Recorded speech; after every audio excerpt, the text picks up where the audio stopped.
What's up, everybody? It's your boy. No, not that type of video. All right. Oh, Big Bad Con. Oh, and sorry about the edits. It's not going to be that edited. You might see one here or there, but you're not going to see them all throughout the video. Anyways, Big Bad Con. Oh, gosh. It was an experience, to say the least. What can I say about Big Bad Con? Well, as to not bury the lead, I will say this. Big Bad Con was a life-changing experience for me. Not in terms of, you got a position now and you got all these opportunities and stuff like that. No, it was more of a life-changing experience in my heart than it was like physically, you're doing these great things. Big Bad was one of the first that I know of, at least, conventions that put on a POC scholarship program that allowed people from across the world to experience this in a way that hasn't been done before. Many of the individuals attending were from literally countries like outside of the United States, and the opportunities that are allotted to these people are not necessarily the best. You get people that are in the States or around people that are doing it for a living, and they get a lot of opportunities. But the people that live like outside of the States, even in the States itself, it's very difficult. And for them to bring on individuals from across the world is already a huge deal. So before I get started on like the POC things, the thing I need to talk about is what Big Bad Con is in general. A lot of people don't even know what Big Bad Con is. I didn't know what Big Bad Con was when I first found out. But when I showed up and realized that this was more than just a convention, let me tell you, it really is. Big Bad Con is basically a convention of gamers, just like you see in PAX Unplugged, or if you go to GaryCon, or if you go somewhere else, kind of generally like that. But the vibe is completely different. When you get there, the first thing you see is that everybody has masks. It's a very mask mandated, and I don't know how to explain it, because there's other conventions who are mask mandated, but you get a feeling like it's not taken seriously, or a lot of times there are people that are allotted to do whatever they want kind of when it comes to masks. This one is very stringent. It feels like they actually do care about people. And there's a kind of like a long list of things you need to do to even get into it. Get into the convention, that is. Now, the whole vibe of the convention is really nice. It's really close knit. You don't get we've got to go here and we got to be here and we got to do this. I think the only thing that really is scheduled, other than, games that you might have signed up to play, are the panels, which, may I tell you, are incredible. Each one of these panels are lined with extreme professionals. You don't get the ones where, maybe one person on the panel and it's like, I don't know. They kind of just got through with this one and it's not so entertaining. It was like jam-packed. Every one of them was full of incredible people included in the audience. Then you have the fact that there are just a ton of industry professionals there, people who have really tried to make a living doing what we're doing in the TTRPG space. So you have people who are creators, you have writers, you have people who have been doing it for years. You have leads and CEOs of companies and everything like that, just roaming the halls, just like everybody else. I remember one day just waking up one morning, making my way down the stairs, and literally just kind of walking up to Matthew Mercer, who is just in the middle of talking to people. It's just a surreal experience because it makes you feel like you're part of something bigger. Instead of just being like that little ant in the crowd, you feel a little bit more like you belong. And I think that's really what Big Bad Con is all about, making people feel like they belong in the space. That brings me back around to the POC thing.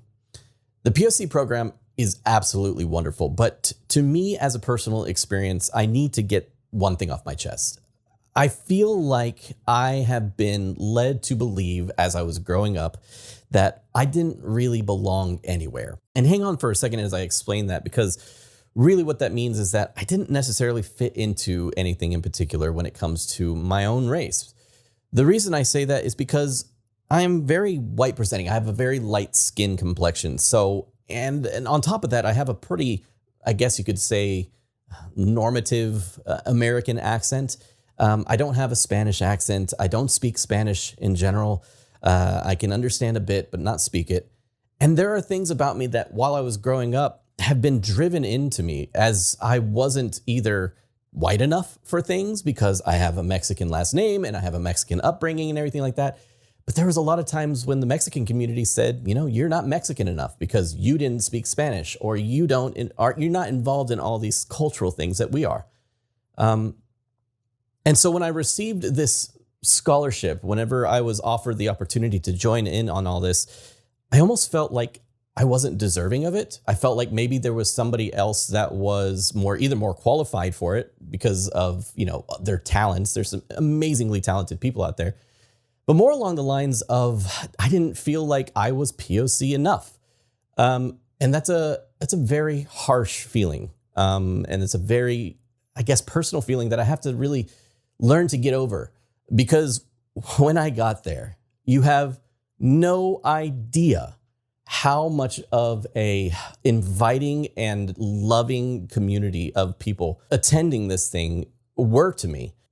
I had talks with people about being POC and growing up POC that I never shared with anybody, including my own family, because a lot of times your family are some of the ones who instigate those feelings about yourself, right? They drive those things that you might believe about yourself even further down the line. And I think that is what really sets Big Bad Con apart. There are times where you can share stories about yourself that people can either commiserate with you, or they can build you up and say, no, you are worth it. You are doing the right thing. And everything that you're fighting for and everything that you're doing means something to somebody. And that is something that I took away from Big Bad Con that I don't think I would get anywhere else, really, let alone a convention about gaming. There's something special to say about the two events that really took place for the POC during the actual thing. One was the POC dinner, and the second was the POC meet and greet. And let me tell you why I truly, truly appreciate the thought and the time that was put into these different things. First off, the POC dinner was an incredible opportunity for people to actually meet with each other, like the actual POC scholars and everybody involved in getting everybody together. It was a wonderful time and great food, mind you, really, really actually good food. But honestly, it was people coming up to the stage, sharing their experience. And not only that, but really, truly driving in the force and the heart of what it means to be a POC in the gaming space. There were some words that were said during that literally just struck me to my core and it lit that fire underneath me, saying like, you can do it, Dan. You can really get out there and make a difference in people's lives. And not only that, but you can then take that success and take whatever you get in the POC industry or whatever it might be in the TTRPG industry, and then pull somebody else up behind you. Don't close that door behind you. Like, leave that ladder to climb up and really help to build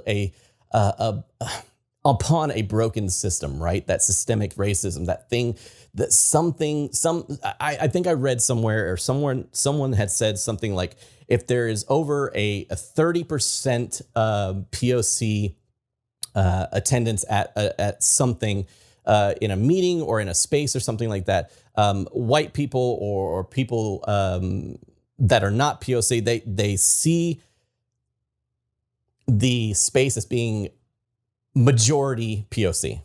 And that says a lot, because in reality, it's not like we're overtaking the space. It's not like we're stepping on anybody's toes. It's like we're scrapping for food at the table, but it's not like we're there taking over. Would it be nice to see majority POC in things? Yes. I mean, it would be nice, considering the fact that there are so many opportunities for us that get taken by other people that are literally not even qualified for the position. It's just circumstance, people they know, whatever it might be. There are so many talented POCs out there in this space that it truly doesn't make sense that they wouldn't be allotted the same opportunities as somebody else. Now, the POC dinner did an incredible job of really, really driving that into people's minds, because after that POC dinner, I felt like I could take on the world, meaning I had the bolster that I needed to build myself up. I have terrible, terrible self-image issues. And slowly I'm getting over those. But that POC dinner built me up so much that POC meet and greet, which I'll define here in just a second, was a lot less daunting. So the POC meet and greet was the next day. There were a few panels that I could go to beforehand, but I've spent a majority of the day trying to define myself as a creator. What is it that I bring to the table that others might not be able to, or, maybe something that I find myself doing well. And, finding that pitch, finding that something about me was very difficult. Again, it's one of those things where you don't like talking about yourself. Maybe you don't like building yourself up, but sometimes you really, truly have to do that as a professional in the industry. And I was able to do that because the dinner prior to that really, truly made me feel like I was worth it. Maybe I was doing the right thing. Maybe I was doing things really well. So I can't talk enough about how much this bolstered me as a POC. And so I can't tell you the importance of that dinner beforehand, other than just saying it truly was able to make me believe something that I hadn't prior. And I took that even further on. I believe that now, even after the convention, after everything is done, I believe that my work and what I do is worth something that you don't get from any other convention. What can I say about the POC meet and greet? It was intimidating, to say the least. There was a lot of amazing and kind of higher ups in the industry there that kind of were giving you their time and allowing you to be like, hi, this is who I am. And big props to Anthony Joyce Rivera, one of the POC leaders that kind of put on the whole thing. He was able to match people up with the things that they kind of are good at and or they are trying to achieve, and match them up with people that are in the industry and looking for individuals to put in those positions. I can't imagine the amount of work that was. I think 40 hours plus was kind of said and put up there as how long it actually took to do that. So props to you, Anthony. And I think it speaks loudly that the POC dinner and the POC meet and greet were only just like a small portion of the actual convention itself. People getting together and really getting to play games and experience games in a different way versus a convention that is particularly there to like sell you things or get things across. This convention is very much so a convention of friendship, a convention of building upon yourself, getting a different perspective on things that are in the gaming industry, and really, truly actually getting to meet a lot of the higher ups in the industry. Some people that haven't been able to jump out to all these other conventions. It's based in California, so San Francisco. They make an easy trip down and they get to visit and talk with people who are interested in making themselves known in the industry. Writers, artists, video producers, game designers, everybody was there. And it's just a great opportunity for people to really put themselves out there and or find and play new things from people that probably wouldn't get the voice that other people would have the opportunity to get. So before I end the video though, I want to say a special thank you to all the people who put together the POC program and the POC scholarship and everything like that. So a thank you to Ajit, Anthony, Carlos, Indrani, Justice, Mario, Pam, Sean, Serena, and Strix. Without you, this video, first off, probably wouldn't be made. But secondly, without you guys, I don't know. I don't know if my life would ever be the same. You guys have made a huge, huge impact on me. And I want to thank you. I want to say thank you. So thank you. If you like this video, I'm going to do the thing that they tell you to do. Like and subscribe. I'm going to be putting out a lot more content like this, especially more quality content.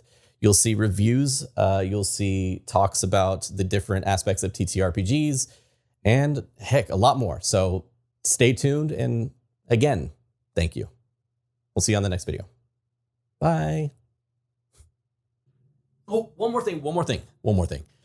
This goes out to all of the POC scholars that got the opportunity to go to this event. I cannot tell you how amazing each and every one of you are, and I wish you all the best of success. So that's it. Thanks, guys.